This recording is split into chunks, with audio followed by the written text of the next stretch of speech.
What's going on, everybody? Welcome back to another video. Today we have the defending Western Conference champions, the Phoenix Suns, up in the lineup. This is a team that got a slight scare this offseason when Chris Paul decided to decline his player option. However, he did just sign a new contract with them, so they're all good with that. They got at least 2 more seasons of Chris Paul.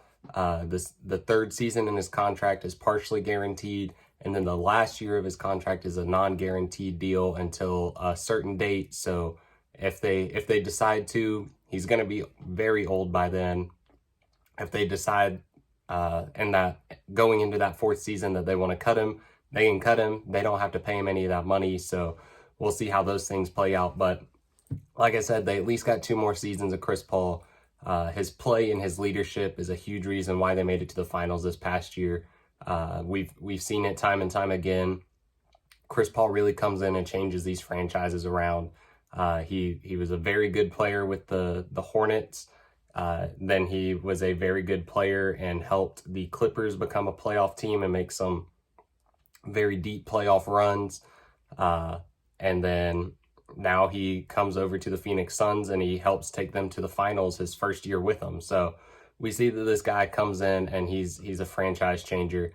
Almost forgot, he took the Thunder to the playoffs too with a very young roster. So that was another one that he did, just kind of like a resurrection job type thing. It's really crazy how good this dude is and how his leadership and his play just helps elevate all of these teams that he's been on.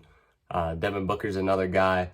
I think he really learned some things from Chris Paul. He's definitely taken some mental notes from him. But he's continued to become a more complete scorer. He can score on all 3 levels. He's not afraid to attack. We've seen him drop 70 in a game before. Devin Booker's probably one of the most polished scorers in the league.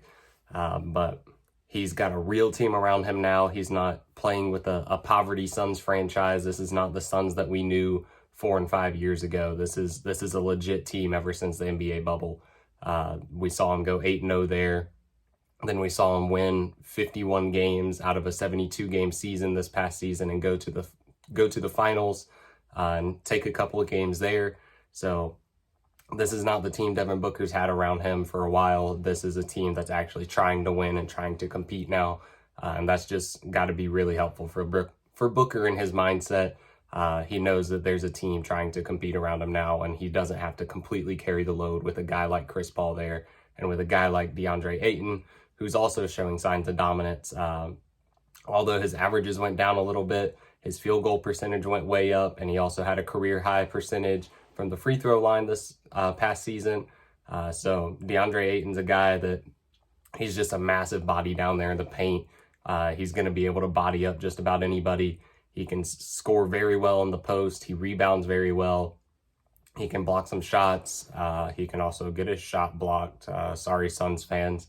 I know that's a painful reminder, but it is what it is. It's in the past now. Gotta move past it. But had to throw that little shot out there. But contract negotiations with DeAndre Ayton have kind of stalled out with the Suns front office and him and his agent. The ownership doesn't feel like DeAndre Ayton should be paid on that Luka and Trey tier.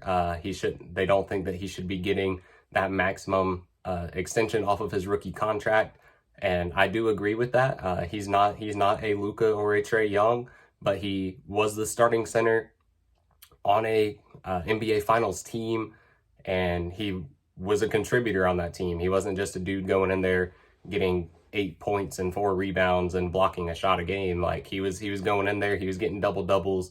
He was making a huge difference.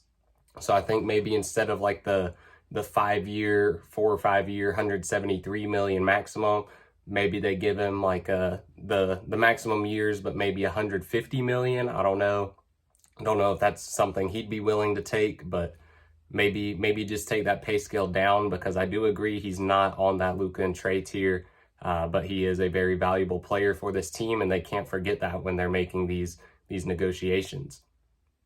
This team also has a very nice pair of 3-and-D wings with Mikal Bridges and Jay Crowder. These are both dudes that can go out there and lock up some very good perimeter players, especially Mikal Bridges. We've seen him just absolutely decimate some dudes, especially throughout the playoffs. And Crowder's just been known for that throughout his whole career. And they can both go out there and knock down threes. Mikal Bridges was, I think, a 44% free throw or 3-point shooter last year. And that's absolutely tremendous. This dude's young. He's going to keep getting better. And we just really got to see him break out last season. Then they've got Cam Payne on this roster. He's a very nice backup point guard, really stepped up in some big moments last year, most notably a 29-point performance against the Clippers in the Western Conference Finals. This was a dude similar to Reggie Jackson, where he's a hooper, and they let him finally go out there and play his game a little bit. And when they did, he went out there and dropped 29. So one of those dudes that you just kind of got to unleash. But he is also a good system player. He knows his role. He knows what he's got to do. And he did a very good job at embracing that last year. And then they bring in a little bit of competition for him, but probably not big competition. They bring in Elfrid Payton this offseason, and he makes a return to Phoenix. He played there a couple seasons ago. Now he's back. He looks to play some valuable backup minutes there. He got his first taste of the playoffs as well with the New York Knicks. So like a lot of these Suns players, they also just got their first taste of the playoffs last year. So now they've all got that little bit of experience and know what it feels like. Suns obviously made it a bit further than the Knicks, but Elfrid Payton still got to feel what that atmosphere was like at least. You got Dario Saric, which is most likely going to miss this whole season with a torn ACL that he suffered, I believe, in the playoffs, about second round, I think. And he had a very big impact on this team, and I don't think a ton of people realized it, but the Phoenix Suns went 37-13 with Saric on the roster and on the court last season, and this was his first season playing primary position as center. So whatever it was, switching him from power forward to center just really helped out, worked for him, worked for the team, and being able to bring him off the bench behind Ayton and kind of lead that second unit, I guess. I don't know what it was. He can step out and shoot the three, though. He's a big body. He kind of became an enforcer in the paint. He wasn't really letting dudes get by him. He wasn't blocking a ton of shots, but he was still like that enforcer. He was gonna change the shot if he didn't block it. So that's gonna be a piece that this team misses, and they're gonna be really excited to get him back. I know when that time does come around. Hopefully we get to see him maybe later in the season, but highly doubt he's back full recovery from a torn ACL by then. Cam Johnson's a guy who I think comes in and plays that similar role. Cam Johnson can't really play center just because he's undersized for it, but he can come in and play that power forward position, and he can step out to the 3-point line, and he can be a dude that is very solid on defense when he wants to be, but it's just about putting the effort in for him. It looks like, especially last season, it is when I noticed it, especially in the playoffs, because that's when the Suns started getting all their recognition and their attention. But Johnson, not Payne, they got two Cams. It throws me off. But Cam Johnson's a guy that, like I said, can step out to the 3-point line, knock down some shots, and he can be a solid defender out there. And maybe he takes over that Saric role, kinda. Like I said, can't really move him to the center, but maybe he starts to kind of fill a few of those minutes. Then you also have Frank Kaminsky, JaVale McGee, and Jalen Smith all coming off the bench rotation.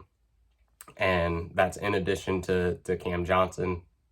Those are all guys that are probably going to be primary position center, maybe secondary power forward. And then you've even got Jay Crowder that can play some power forward too. So this team's not going to be lacking in depth. They're just not going to have Saric in that rotation specifically. And then this is a team that, like I said, we all know they made a miraculous run to the finals last year. Nobody really expected it from them. I've got them winning about 50 to 52 games again this season, which is right in that realm that they were in last year.